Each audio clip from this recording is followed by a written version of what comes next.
الرحمن الرحیم الحمد للہ رب العالمین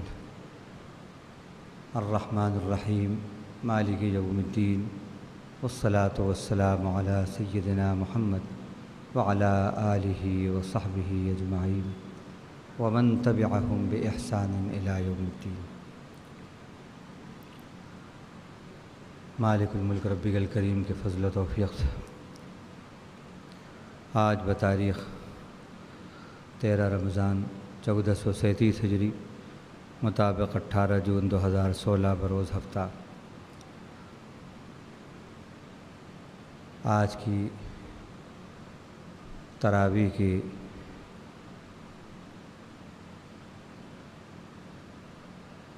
وہ آیات جن کی تلاوت کی گئی اور جو تلاوت کی جائیں گی وہ سورہ بنی اسرائیل کے 6 رکوع سے لے کر سورہ کہف کے مکمل تک۔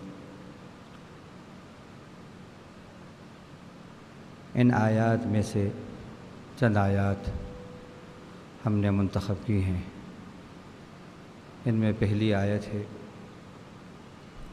وَقُلْ لِعِبَادِي يَقُولُ الَّتِي هِيَ أَحْسَنُ إِنَّ الشَّيْطَانَ يَنزَغُ بَيْنَهُمْ إِنَّ الشَّيْطَانَ كَانَ لِلْإِنسَانِ عَدُوًّا مُبِينًا۔ آپ فرما دیجئے میرے بندوں سے کہ وہ بات کریں جو اچھی ہو، بے شک شیطان ان کے درمیان نزاع اور جھگڑا پیدا کرتا ہے، اور بے شک شیطان انسان کا ایک کھلا دشمن ہے۔ اس آیت کے ضمن میں مفسرین نے یہ بات لکھی ہے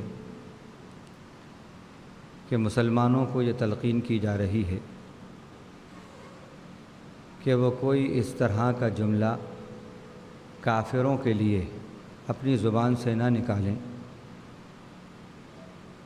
جس میں ان کو لگے کہ ہمیں طعنہ دیا جا رہا ہے اور ہمیں ریڈیکیول کیا جا رہا ہے، ہمارا مذاق اڑایا جا رہا ہے۔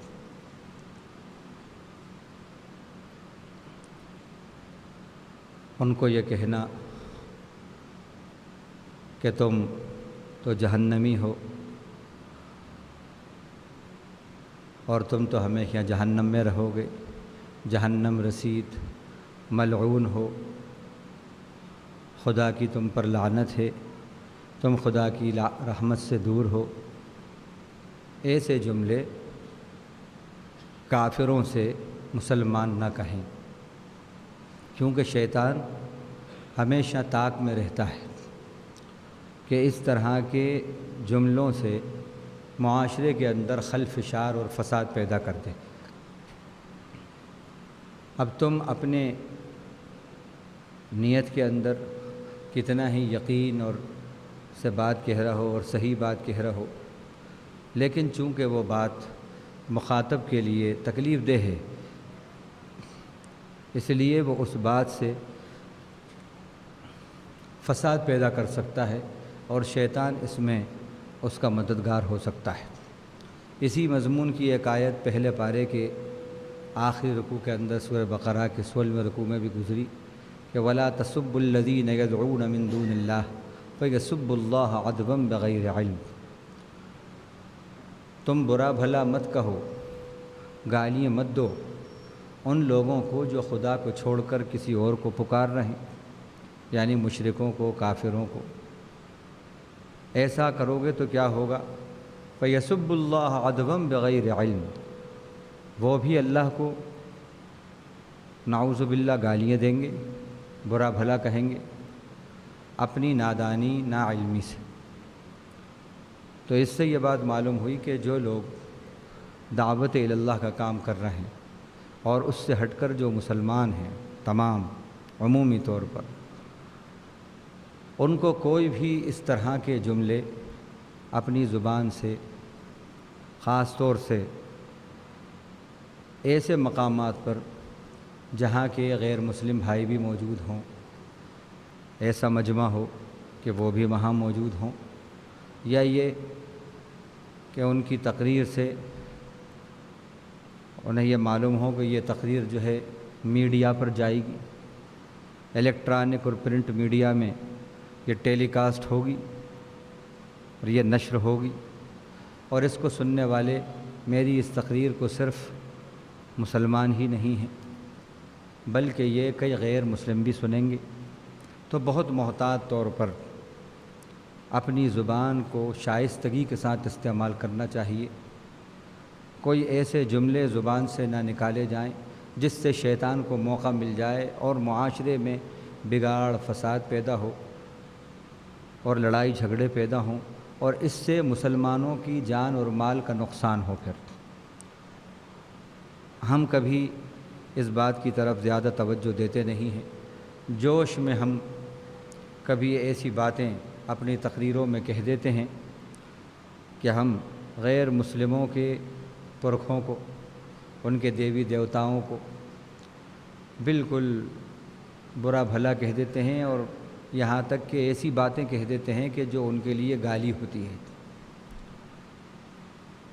جوش میں ہم یہ سب کہہ جاتے ہیں، یہ تو سب ہمارے ہیں، اور نعرے لگ رہے ہیں، واہ واہی ہو رہی ہے ہمارے جملوں پر، لیکن اس کا نتیجہ یہ ہوتا ہے کہ میڈیا اس کو جو ریکارڈ کرتا ہے، اور جب وہ نشر کی جاتی ہے، وہ جاتی ہے، تو پھر اس کا بڑا نقصان ہوتا ہے۔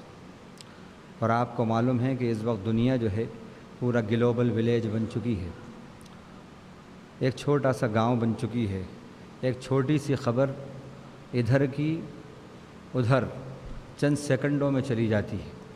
تو بہرحال خاص طور سے ان لوگوں کو جو مقتدی حضرات ہیں، قوم کو لیڈ کر رہے ہیں، ان کو اپنی زبان میں شائستگی کا خیال رکھنا چاہیے، اور خاص طور سے غیر مسلموں کے لیے ایسے جملے، ایسی باتیں نہ ہوں کہ وہ بعد میں فتنے کا سبب بنے اور شیطان جو ہے اس کے ذریعے فساد اور شر پیدا کرے۔ یہ بات اللہ تعالیٰ نے اس میں کہی۔ دوسری بات اس میں یہ بھی آ گئی ضمناً کہ ہم جب بھی بات کریں تو اچھی بات کریں، ہماری بات کا انداز اچھا ہونا چاہیے۔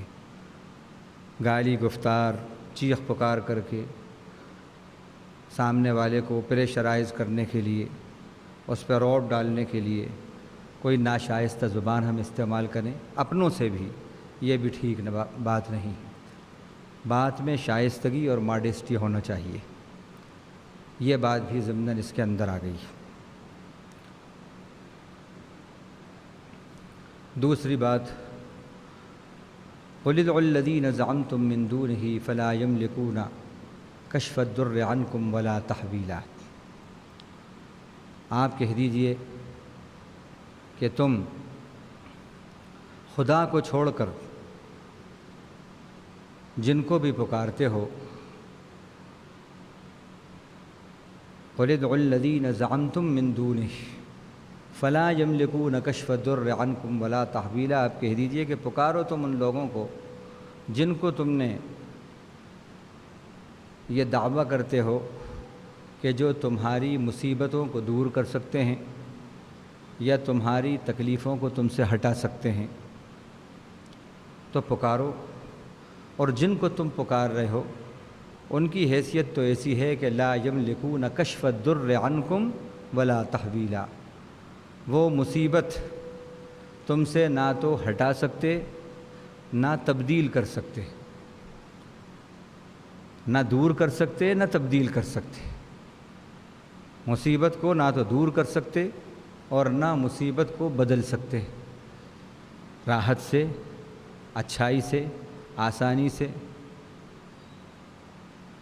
تو اس میں اللہ تعالیٰ نے خاص طور سے ان لوگوں کا جو خدا کو چھوڑ کر خدائی کو اپنا سہارا بنائے ہوئے ہیں اور یہ سمجھتے ہیں کہ ہمیں ان سے فلاں فائدے حاصل ہوں گے یا ہمارے یہ کام آئیں گے، مصیبت کی گھڑی میں ہماری مصیبتوں کو دور کر دیں گے، ان سے وابستگی خدا سے زیادہ، ان پر یقین خدا سے زیادہ، ان سے محبت خدا سے زیادہ، ان کی پسند کا خیال خدا سے زیادہ، ان کی ناپسند کا خیال خدا سے بھی زیادہ یہ کرتے ہیں۔ اللہ تعالیٰ نے اس آیت میں یہ بیان کیا کہ خدا کو چھوڑ کر اگر کسی اور سے اس طرح کی آرزویں وابستہ کیے ہوئے ہو اور یہ سمجھتے ہو کہ کوئی اور تمہاری مصیبتوں کو تم سے ہٹا دے گا یا دور کر دے گا یا ان کو راحتوں سے آسانیوں سے بدل دے گا، تو وہ ایسا نہیں کر سکتے۔ یہ خام خیالی ہے اور یہ بات غلط ہے۔ اور ہم خود یہ دیکھتے ہیں کہ جن لوگوں کو کچھ لوگوں نے بالکل خدا کا درجہ دے دیا ہے عملی طور پر، اور یہ سمجھتے ہیں، یہ ان سے امیدیں رکھتے ہیں کہ یہ ہماری مصیبتوں کو، پریشانیوں کو دور کر سکتے ہیں، ہماری سنکٹ کی گھڑی میں یہ ہمارے کام آ سکتے ہیں۔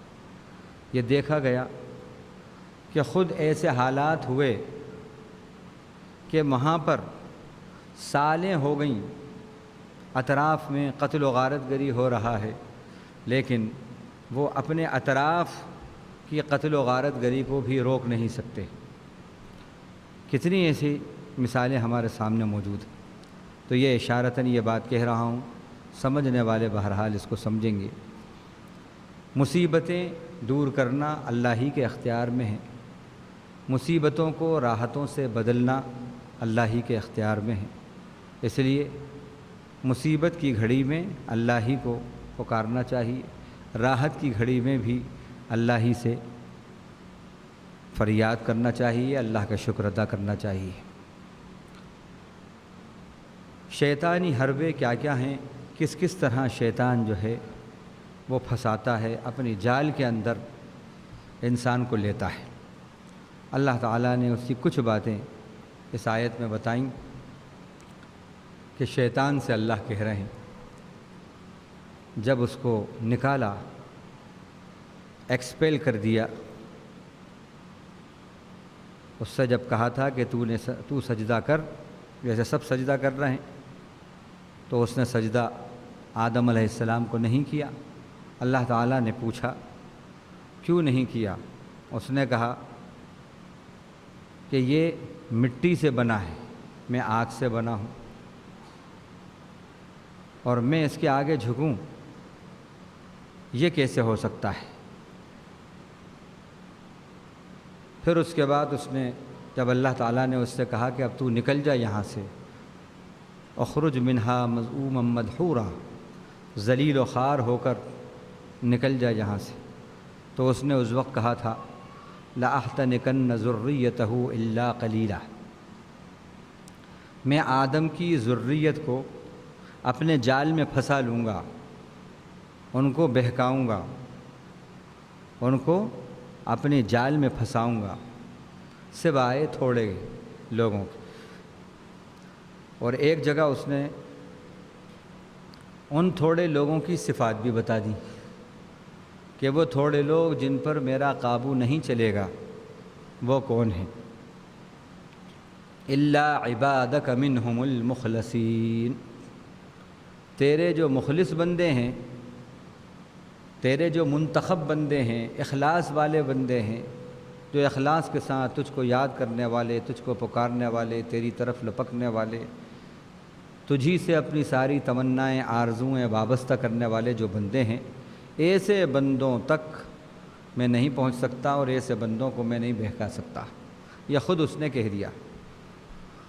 تو اب اس سے ایک بات ہمیں یہ معلوم ہوئی کہ شیطان کی چالوں سے بچنے کی خود اس نے ایک ترکیب بتا دی، اور ایک جگہ اللہ تعالیٰ نے بھی یہ بات کہی کہ جو میرے بندے ہیں، اپنے جو میرے خاص بندے ہیں، تیرا اثر رسوخ ان پر نہیں چل سکتا۔ اب وہ اللہ کے خاص بندے کون سے ہیں؟ ہر عمل میں اخلاص، اللہ کے لیے ہر عمل کرنا، نیکیاں اللہ کے لیے کرنا، اللہ کو خوش کرنے کے لیے کرنا۔ تو یہ عمل اخلاص کا ایسا عمل ہے کہ اس سے شیطان دور رہتا ہے، شیطان ڈرتا ہے، اور شیطان کی چالوں سے اور حربوں سے بندہ مومن محفوظ رہتا ہے۔ اب اس کے بعد اللہ تعالیٰ نے فرمایا وَاسْتَفْزِزْ مَنِ اسْتَطَعْتَ مِنْهُمْ بِصَوْتِكَ وَأَجْلِبْ عَلَيْهِمْ بِخَيْلِكَ وَرَجِلِكَ وَشَارِكْهُمْ فِي الْأَمْوَالِ والاولاد وعدہم وما یعدہم الشیطان الا غرورا۔ 7 باتیں یعنی 7 شیطان کے حربے جن سے وہ بندوں کو بہکاتا ہے۔ اللہ نے فرمایا بہکا، جن کو بہکا سکتا ہے تو، وَاسْتَفْزِزْ، بہکا، مَنِ اسْتَطَعْتَ مِنْهُمْ، ان میں سے تو جن جن کو بہکا سکتا ہے بہکا۔ کیسے بہکا؟ بِصَوْتِک، اپنی آواز کے ذریعے۔ اب مفسرین نے لکھا ہے شیطان اپنی آواز سے کیسے بہکاتا ہے انسانوں کو؟ وہ شیطانی آواز جس سے انسان بہک جاتے ہیں، وہ کون سی آواز ہے جس سے انسان گمراہ ہو جاتے ہیں؟ علماء نے لکھا ہے وہ گانوں کی آواز، موسیقی کی آواز، ناچ رنگ کی آواز،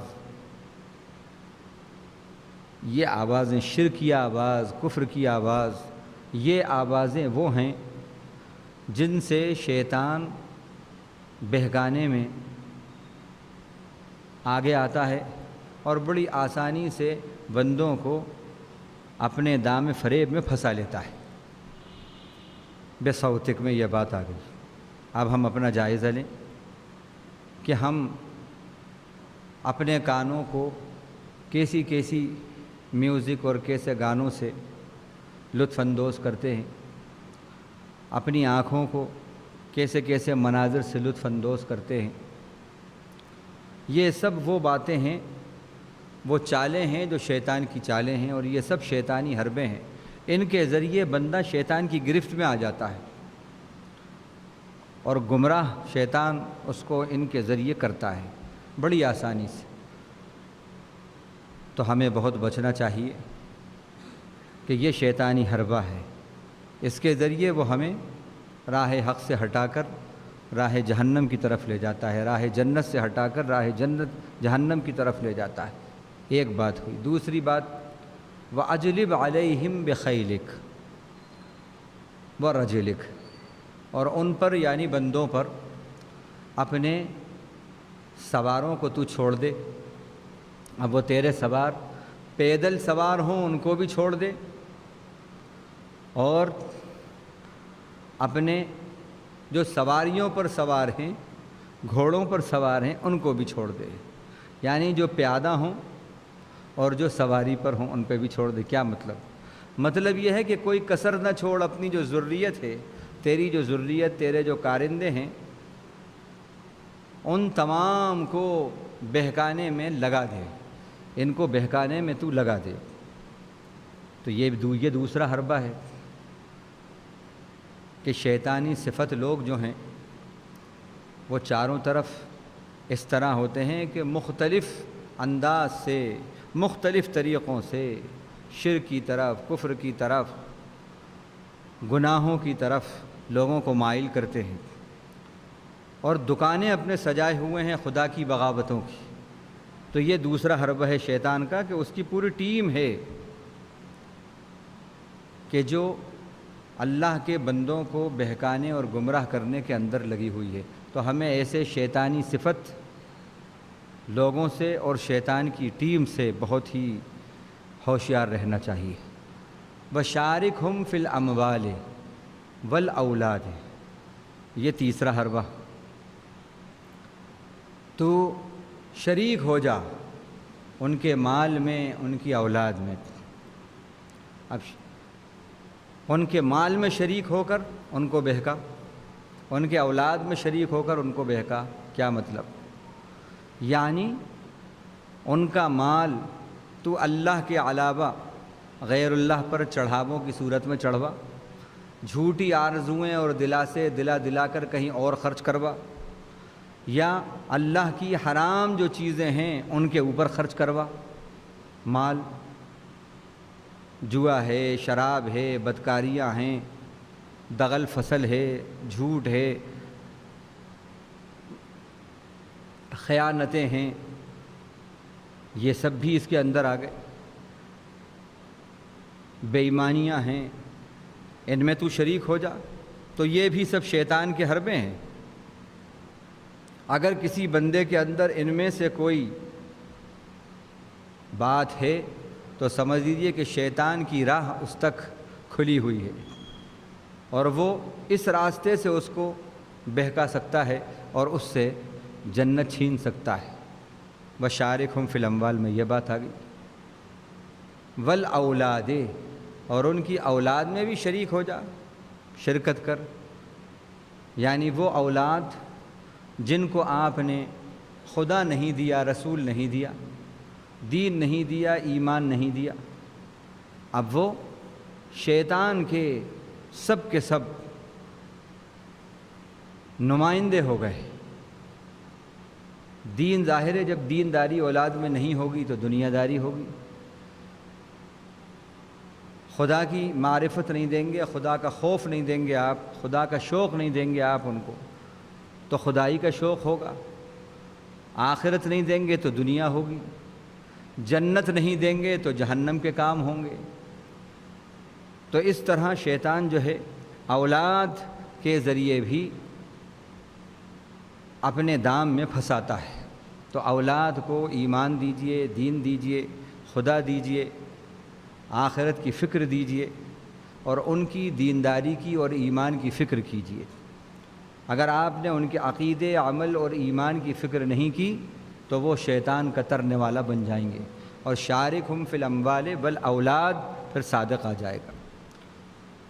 وعدہم، اور ان سے وعدے کر، ان سے وعدے کر۔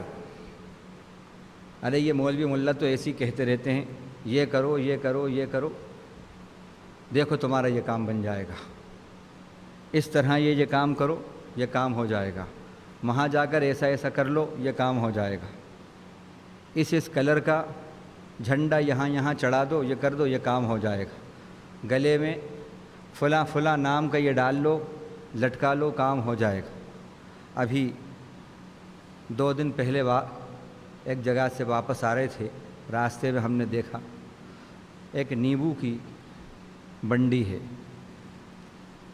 لوگ جو ہے نیبو لے رہے تھے، اس میں ایک شخص جو ہے وہ ڈھونڈ رہا ہے، نیبو ڈھونڈ رہا ہے، بڑی دیر سے ڈھونڈ رہا ہے۔ اب بلا مبالغہ ہزاروں نیبو تھے، وہ نیبو ڈھونڈ رہا ہے۔ اب مجھے بھی لینا تھا نیبو، میں نے نیبو جلدی سے نیبو لے لیے۔ میں دیکھ رہا ہوں اس کو کہ وہ نیبو ڈھونڈ رہا ہے ادھر، تو میں نے پوچھا، میں نے کہا کہ یہ بھائی کس طرح کا نیبو چاہ رہے ہیں، ان کو کیسے نیبو کی ضرورت ہے؟ اب نیبو بیچنے والا مسلمان تھا اور یہ نیبو کا خریدار جو ہے اس کے بٹو لگا ہوا تھا، یہ بیچارہ ہمارا غیر مسلم بھائی تھا۔ تو اس نے بتایا کہ مجھے ایسا نیبو چاہیے کہ جس کے اندر ایک کراس ہو، ہاں کھڑا، جس میں ایک کراس ہو، ایسا نیبو چاہیے۔ اتنی دیر سے ایک ہی ملا ہے، تو میں نے کہا یہ کاہے کے لیے؟ کہنے لگے کہ وہ پوجا کے لیے جو ہے بھگوان کو چڑھانے کے لیے ایسا نیبو ہے۔ یہ کیا ہے؟ وعدہم میں یہ بات آتی ہے۔ اب بس اس کو بتا دیا، پنڈت نے یا کسی نے یہ بات بتا دی کہ دیکھو اس طرح کا نیبو ڈھونڈ کے لاؤ، اگر ایسا نیبو تم نے یہاں چڑھایا تو تمہاری مانتا پوری ہو جائے گی۔ یہ تو ایک نیبو کی بات ہے، اس ہمارے غیر مسلم بھائی کی، کیا ہم بھی کسی سے کم ہیں؟ ہمارے یہاں بھی اس طرح کی بہت سی مثالیں مل جائیں گی، اگر ہم ڈھونڈیں گے تو بہت سی مثالیں مل جائیں گی اگر ہم ڈھونڈیں گے، کہ گلاب ہو اتنی پنکھڑیوں والا، چمیلی ہو اتنی پنکھڑیوں والا، اس ٹائپ کا ہو، ہاں ایسا ہو۔ اگر ہم جائزہ لیں گے تو ہمارے اندر بھی یہ باتیں مل جائیں گی۔ ہاں یہ ہمارے یہاں بھی اس طرح کی باتیں ہیں۔ تو یہ سب کیا ہے؟ یہ شیطان کی جھوٹی آرزویں ہیں اور جھوٹے دلاسے ہیں۔ وہ کہتا ہے یہ کرو، اس طرح کرو، اس طرح کرو، تمہارے کام بن جائیں گے۔ اور عجیب بات ہے کہ اخلاص نہ ہونے کی وجہ سے، ایمان نہ ہونے کی وجہ سے ہم شکار ہو جاتے ہیں، اس کے ان دلاسوں کا شکار ہو جاتے ہیں۔ نماز پر اتنا ہمارا یقین نہیں ہے جتنا ان باتوں پر ہمارا یقین ہے، جتنا تعویذ پر یقین ہے، جتنا گنڈے پر یقین ہے، معاف کیجئے اتنا نماز پر یقین نہیں ہے، قرآن کی تلاوت پر اتنا یقین نہیں ہے۔ میں غلط کہہ رہا ہوں تو اپنے اپنے دل سے پوچھئے اور جائزہ لیجیے۔ نماز پڑھیں گے، اللہ سے مانگیں گے، اللہ ہماری اس تمنا کو پورا کرے گا، اس پر یقین کم ہے۔ لیکن یہ یقین ہے کہ اگر چند کلومیٹر مشرق میں گئے، مغرب میں گئے، شمال میں گئے، جنوب میں گئے اور وہاں جا کر اس طرح کا ہم نے کچھ عمل کیا، ہمارا کام بننا ہی بننا ہے، بگڑی بننا ہی بننا ہے، نہیں ہوتا۔ اگر یہ دیکھنا ہے تو آپ دیکھیے، جائزے لیجئے جا کے۔ تو وعدہم کے اندر یہ بات آئی۔ اب اس کے بعد اللہ تعالیٰ نے ان سب باتوں کو ایک جملہ کہہ کر سب کو کل عدم کر دیا۔ وَمَا يَعِدُهُمُ الشَّيْطَانُ إِلَّا غُرُورًا،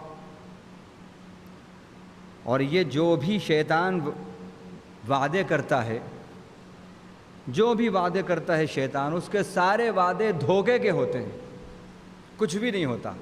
شیطان کے سارے وعدے دھوکے ہی دھوکے کے ہوتے ہیں۔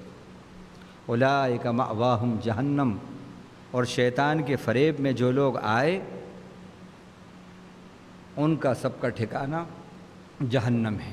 تو اس میں شیطان کے حربے کیا ہیں اللہ نے وہ بتایا۔ ایک بچاؤ کی ترکیب کیا تھی جو ہم نے بتائی؟ اخلاص۔ دو باتیں اور بتا دیں شیطان سے بچنے کی۔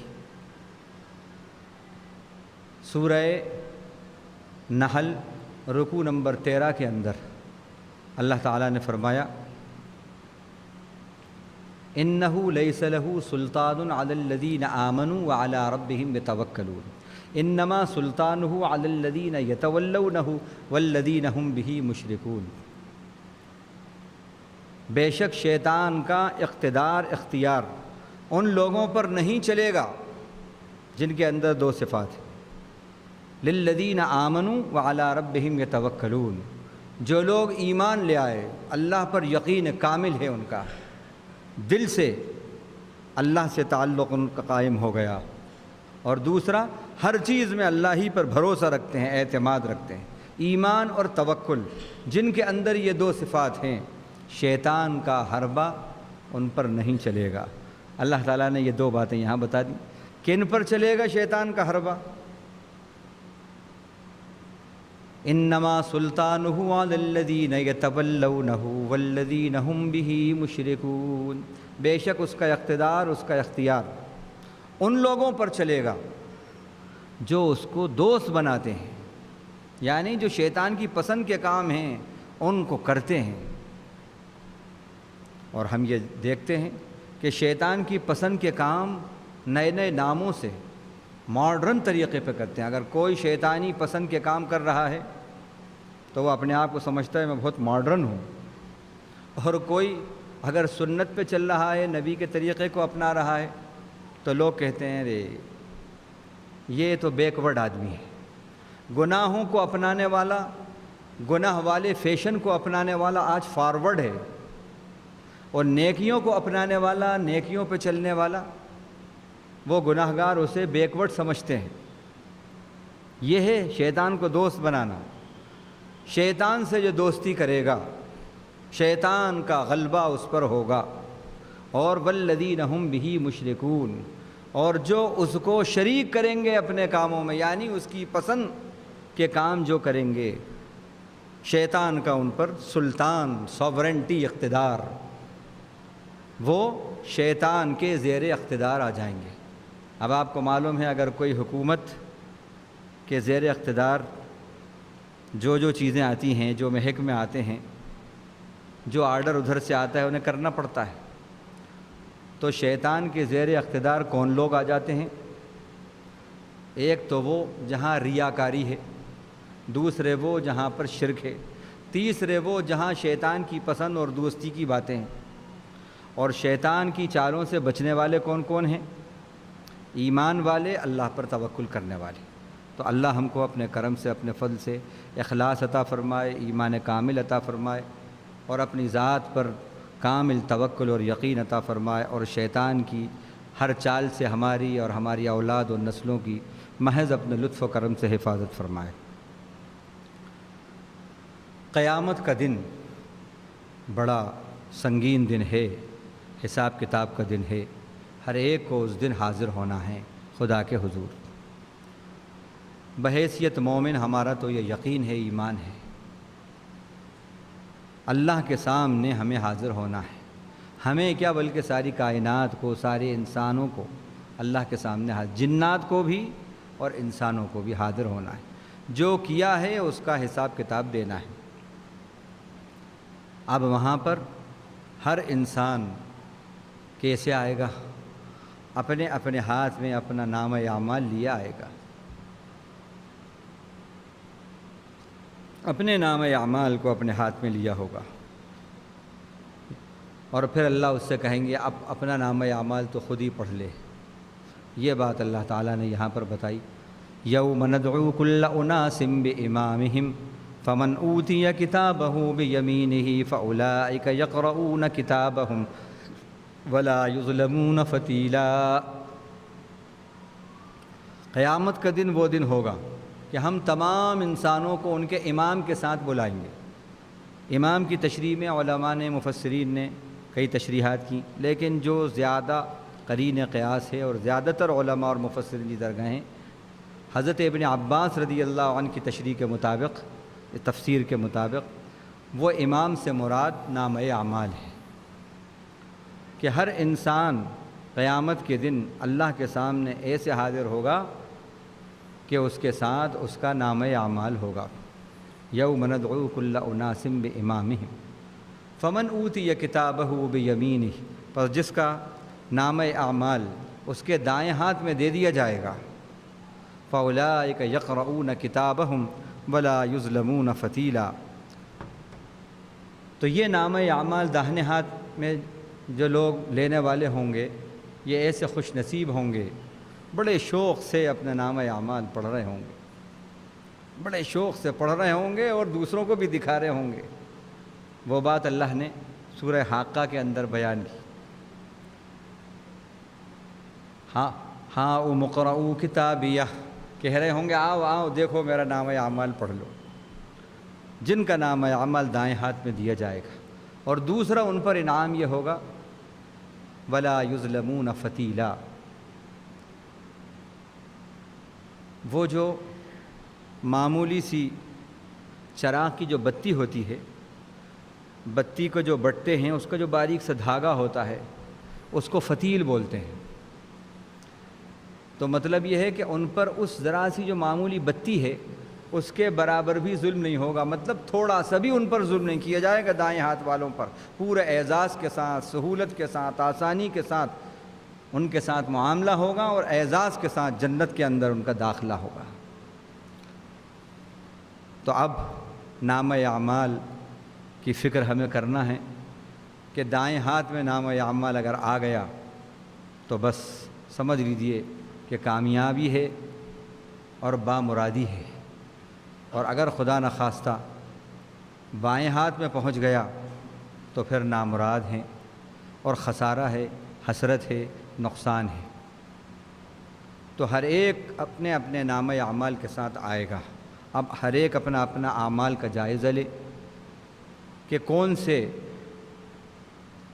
عمل کا پلڑا اس کا بھاری ہے، حسنات کا، نیکیوں کا، یا سیئات کا، برائیوں کا۔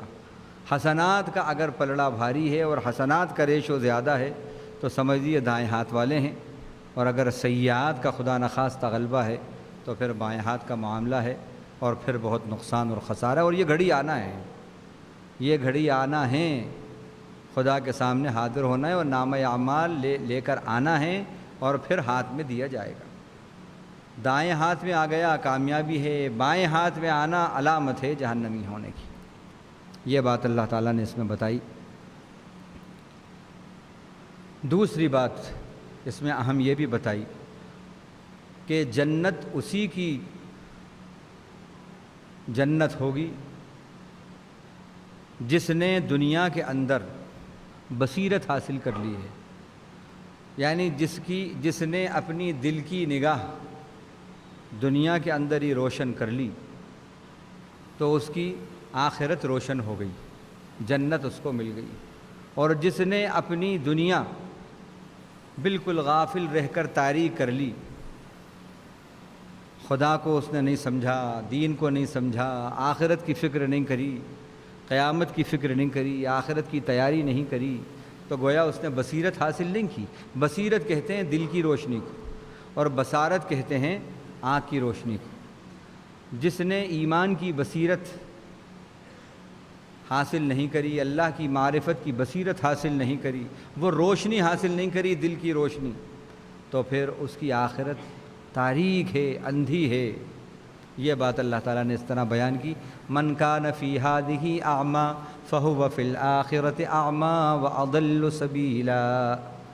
جو یہاں یعنی دنیا میں جو اندھا ہے وہ آخرت میں بھی اندھا اٹھے گا، اندھا ہے۔ جو یہاں کا اندھا وہ وہاں کا اندھا۔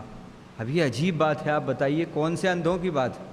یہ وہ اندھے نہیں ہیں جو بلائنڈ ہیں، جو نابینا ہیں، جن کی آنکھیں، جو یہ چشم سر کی آنکھیں ہیں، سر کی آنکھیں ہیں، یہ مراد نہیں ہے یہاں پر کہ صاحب یہاں پر جو نابینا صاحب ہیں وہ آخرت میں بیچارے نابینا اٹھیں گے، یہ مراد نہیں ہے یہاں پر۔ یہ کون سی بینائی مراد ہے، کون سی آئی سائٹ مراد ہے، کون سی روشنی مراد ہے؟ وہ دل کی روشنی مراد ہے۔ فرمایا انہا لا تعمی الابصار ولکن تعمی القلوب التی فی الصدور۔ بے شک یہ آنکھیں اندھی نہیں ہوتی بلکہ وہ دل اندھے ہو جاتے ہیں جو سینوں میں ہوتے ہیں۔ تو اصل بینائی ہے دل کی بینائی۔ دل کی بینائی ایمان سے روشن ہوتی ہے، دل کی بینائی قرآن کی تلاوت سے، قرآن کو سمجھنے سے، اللہ کی معرفت سے، رسول کے طریقے کو اپنانے سے، آخرت کی فکر سے، قبر اور حشر کی تیاری سے روشن ہوتی ہے۔ اللہ ہمیں دل کی بینائی عطا کرے اور دنیا کے اندھے پن سے ہمیں بچائے، تاکہ ہماری آخرت اندھے ہونے سے بچ جائے، ہماری آخرت روشن ہو جائے۔ جس کی آخرت روشن ہے جنت اسی کو ملے گی، اور جس کی آخرت تاریک ہے تو پھر اس کا ٹھکانہ جنت نہیں جہنم ہے۔ من اعرض عن ذکری فإن له معیشة ضنکا ونحشره یوم القیامۃ اعمی۔ جس نے میری یاد سے اعراض کیا۔ اب ذکر کے معنی یاد کے آتے ہیں، اور ذکر قرآن کو بھی ذکر کہا ہے، انا نحن نزلنا الذکر وانا لہ لحافظون۔ بے شک ہم نے ذکر اتارا۔ ذکر کے معنی نصیحت کے آتے ہیں، تو قرآن نصیحت نامہ ہے۔ ہم نے اس ذکر کو اتارا، اس نصیحت نامے کو اتارا، تو فرمایا جو اس ذکر سے، اس قرآن سے یا میری یاد سے، دونوں باتیں اس کے اندر آ گئی، اعراض کرے گا میری یاد کے لیے، میرے قرآن کو پڑھنے اور سمجھنے کے لیے اس کے پاس وقت نہیں ہے، اعراض کرے گا تو کیا ہوگا؟ دو اس کو نقصان ہیں، فہو فی الآخرۃ اعمی من کان فی ہذہ من اعرض عن ذکری فإن لہ معیشۃ ضنکا۔ اس کی معیشت یعنی اس کی زندگانی کو ہم گھٹن والی بنا دیں گے۔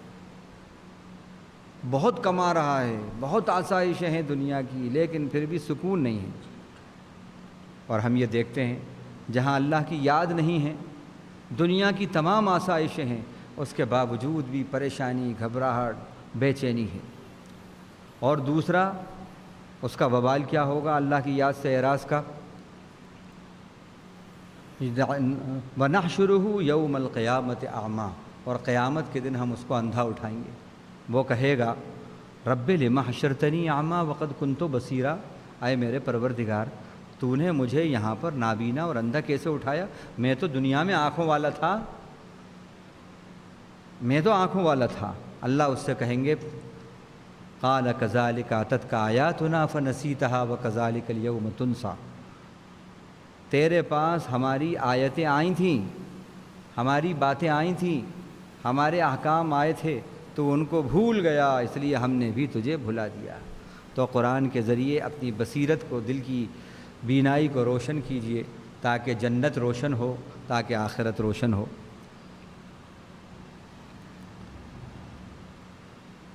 وَيَسْأَلُونَكَ عَنِ الرُّوحِ قُلِ الرُّوحُ مِنْ أَمْرِ رَبِّي وَمَا أُوتِيتُم مِّنَ الْعِلْمِ إِلَّا قَلِيلًا۔ وہ لوگ آپ سے روح کے بارے میں پوچھتے ہیں، آپ کہہ دیجئے کہ روح جو ہے میرے رب کے حکم کا نام ہے، میرے رب کے حکم سے ہے، اور تم کو نہیں دیا گیا اس کا علم مگر تھوڑا۔ اب روح کو قرآن مجید میں حضرت جبریل کو بھی روح کہا گیا، تنزل الملائکۃ والروح فیہا بإذن ربہم، اور روح سے مراد یہ جان، یہ سانس جو ہے یہ بھی روح ہے، یہاں یہ سانس ہی مراد ہے۔ یہ رب امر رب ہے، یہ سانس جو ہے یہ اللہ کے حکم سے آ رہی ہے۔ پوری دنیا ریسرچ کر رہی ہے اور زمانے سے کر رہی ہے، ہزاروں سالیں ہو گئیں، لیکن یہ ہے کیا؟ یہ سانس یہ کہاں سے آتی ہے، کیسے آ جاتی ہے، کیسے چلی جاتی ہے، ریسرچ ہو رہی ہے اس پر۔ ابھی تک کوئی روح پیدا نہیں کر سکا کہ صاحب فلاں فیکٹری کے اندر کچھ روح جو ہے بنتی ہے، جیسے ہی یہ مردہ ہوئے تو اب آرٹیفیشیل جو روح بنائی ہے اس کا اسٹاک اس میں ان کو فیڈ کر دیا گیا، پھر 5 سال کی زندگی مل گئی۔ ان کا صاحب اب یہاں سے وہاں تک لسٹ کے اندر کئی نام ہیں، لیکن اب وہ بیچارے غریب غربا تو آئیں گے نہیں اس میں تو وہی لوگ آئیں گے کہ جو بیچارے پیسے والے ہیں۔ ہاں ان کا تمہیں کتنے دن کی روح چاہیے، کتنے زندگی، ان کا کم سے کم 10 سال اور 15 سال اور، ہاں ان کا 1 منٹ کی قیمت اتنے $1,00,000۔ اگر ایسا ہوتا تو یہ تو آج آسان ہو جاتا، ایسا اگر ہوتا تو آسان ہو جاتا۔ اور کیا نہیں ہے دنیا والوں کے پاس، اسباب بھی ہیں، وسائل بھی ہیں، اور بڑی زبردست ریسرچ بھی ہے، اور کیا کیا کر رہے ہیں، لیکن آج تک کوئی فیکٹری ایسی، ابھی لیباریٹری ایسی نہیں آئی ہے جہاں کہ روح تیار ہو، سانس تیار ہو اور اس کا اسٹاک ہو، اور قیامت تک نہیں ہو سکتا۔ کیوں نہیں ہو سکتا؟ اس لیے کہ اللہ نے اس کو کہا امر رب ہے، وہ خدا کا حکم ہے، امر رب ہے، اللہ کے حکم سے آتی ہے، یہ اللہ کا حکم ہے۔ کہاں سے آ رہی ہے دکھ نہیں رہی، کہاں جا رہی ہے دکھ نہیں رہی، یہ امر رب ہے۔ من عرف نفسہ فقد عرف ربہ، جس نے اپنے آپ کو پہچانا اس نے اپنے رب کو پہچانا۔ ہر ذرہ چمکتا ہے انوار الہی سے، ہر سانس یہ کہتی ہے میں ہوں تو خدا بھی ہے۔ جس نے اپنے سانس کو پہچان لیا اس نے اپنے مالک اپنے رب کو پہچان لیا۔ لیکن ہم نے ابھی کچھ دن پہلے آپ کو یہ بتایا تھا کہ ہم سانس کو تو پہچانتے ہیں، سانس کو نہیں پہچانتے۔ سمجھ گئے نا آپ لوگ؟